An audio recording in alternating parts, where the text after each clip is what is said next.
আমি কখনো এই বিষয় নিয়ে কথা বলিনি। তবে আজকে ইচ্ছে হচ্ছে এই বিষয় নিয়ে আপনার সাথে ২ টো লাইন শেয়ার করতে। গত ৪ বছর আগেও আমার ওজন ছিল ৮০ কিলো। যে ৮০ কিলো ওজন নিয়ে আমি যে মানুষের কত বাজে, বাজে কথার শিকার হয়েছি সেটা শুধুমাত্র আমি জানি। আমি বুঝি বডি শেমিং করলে কি পরিমাণ যে খারাপ লাগে, কোথায় গিয়ে লাগে সেটা আমি বুঝি। কারণ সেটা আমি ফেস করে আসছি। তো গত ৪ বছর আগে যখন আমার ওজন ৮০ কিলো ছিল, আমার পাড়া প্রতিবেশী, আত্মীয়স্বজন আমাকে অনেক বাজে কথা বলতো। শেষ পর্যন্ত আমি সিদ্ধান্ত নিলাম আমার এই ওজন কমাতে হবে। মানুষের মুখের কথা বন্ধ করতে হবে। এখন আপনারা হয়তো বলতে পারেন যে মানুষের কথা আপনার কি যায় আসে? যতই বলি না কেন মানুষের কথা কিছু যায় আসে না।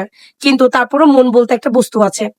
সেই ওজন কমাতে গিয়ে যখন আমি প্রতিদিন সকালবেলা মর্নিং ওয়াক করতাম ১.৫ ঘন্টা এবং ডায়েট কন্ট্রোল করতাম। সবকিছু মিলে তো আমার ওজনটা কমছে ৮০ থেকে ৫৮ কিলোতে আসছে।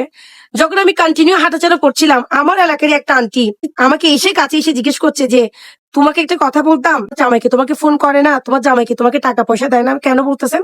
বলছে, "না তুমি শুকিয়ে গেছো এভাবে।"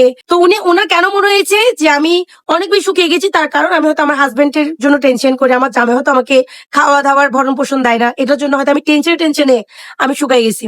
কথাটা বলার একটাই কারণ, এই যে গতকাল তমা আপু মারা গেছে। ঠিক আছে? উনি একজন বিউটি আর্টিস্ট। আমি উনার ভিডিও দেখতাম, উনার লাইভ দেখতাম আমি। উনাকে যেভাবে যারা কমেন্টের মধ্যে বডি শেমিং করতো, যেভাবে বুলিং এর শিকার হতো, এখন কিন্তু আমিও বুলিং এর শিকার হই।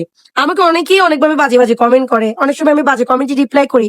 সেখানেও কেউ বাজে মন্তব্য করেন, কিন্তু কেউ কখনো এটা প্রশ্ন করেন না, এভাবে কেন কমেন্টে রিপ্লাই দিচ্ছে? হয়তো উনার কোথাও খারাপ লেগেছে। আপনি এটা চিন্তা করেন না যে দিদিকে একটা মানুষ বাজে কথা বলেছে বলে উনি সেটা রিপ্লাই দিচ্ছে। কিন্তু আপনারা ওই যে লোক বাজে কথা বলছে সেটা দেখেন না। আমি যেটা রিপ্লাই দিলাম সেটা আপনাদের নজরে পড়ে। তমাপুর কালকে মৃত্যু সংবাদটা দেখার পর থেকে আমার এতটা খারাপ লাগছে, আমি নিজে বুঝতেছি আমি কি পরিমাণ কি পরিস্থিতির মধ্যে গিয়েছিলাম যখন আমার ৮০ কিলো ওজন ছিল। তো ওই আপুটাকে ঠিক প্রতিটা সেকেন্ডে কটাকের শিকার হয়েছে সোশ্যাল প্ল্যাটফর্মে কাজ করতে এসে। তো কেন বলছি জানেন?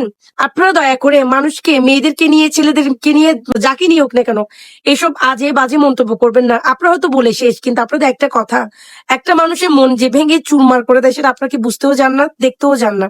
আপনাদের আজকে কিছু, কিছু বাজে লোকের মন্তব্য উনি মানতে না পেরে উনি সেই কিটো ডায়েট শুরু করেছে এবং ৬ মাসে নাকি ৪২ কিলো ওজন কমিয়ে মৃত্যুর কোলে ঢলে পড়ছে।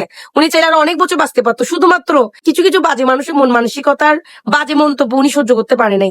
চিন্তা করে দেখেন, উনি মোটা কিন্তু উনি সেটা মানতে পারছে, উনার হাসব্যান্ড মানতে পারছে, কিন্তু আপনাদের মতো কিছু বাজে মন মানসিকতা মানুষ মানতে পারে নাই।